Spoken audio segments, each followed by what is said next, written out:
በዛሬው ቪዲዮ የማሳያችሁ ፖርኖግራፊ አንድ እንደው ዝም ብሎ ስሜታችንን የምናረካበት ምንም ያልሆነ እግዚአብሔርን የማያሳዝን ልማድ ሳይሆን ለአጋንንቱ ዓለም የሚደረግ አምልኮ እንደሆነ ነው የማሳያችሁ። በጥንት ዘመን ይደረጉ የነበሩ የጣዖታት አምልኮ ስርዓቶች ይከናወኑ የነበሩት በቤተ ጣዖቶቻቸው እግዚአብሔርን የሚያሳዝንና እግዚአብሔርን የሚያስቆጣ ልቅ የሆነ የግብረ ስጋ ግንኙነት በጣዖቶቻቸው ፊት በማድረግና ጣዖቶቻቸውን በማስደሰት ነበር። ይሄ የአጋንንቱ የጣዖታት የአምልኮ ስርዓት ይከናወን የነበረው። በእነኚህ ቤተ ጣዖቶች ለዚሁ አገልግሎት የሚውሉ ለዚህ ስርዓት አገልግሎት የሚሰጡ ልክ እንደ ካህናት ሴቶች በዚያ ስፍራ ይመደቡ ነበር።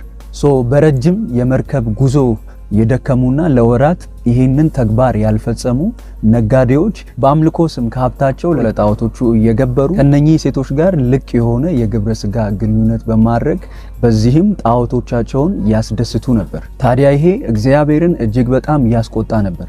በእነኚህ ስሜት ቀስቃሽ ምስሎች በፖርኖግራፊ ልምምድ ውስጥ ጊዜን ታጠፋለህ፣ ጊዜን ትወስዳለህ ማለት በማታውቀው የአጋንንቱ ዓለም የአምልኮ ስርዓት ውስጥ እየተሳተፍክ ነው ማለት ነው። ፖርኖግራፊ እንደምታስቡት ቀላልና እንደው ዝም ብሎ ስሜትን ማርኪያ ነገር አይደለም። ፖርኖግራፊ ለአጋንንቱ ዓለም ለጣዖት የሚደረግ አምልኮ ነው።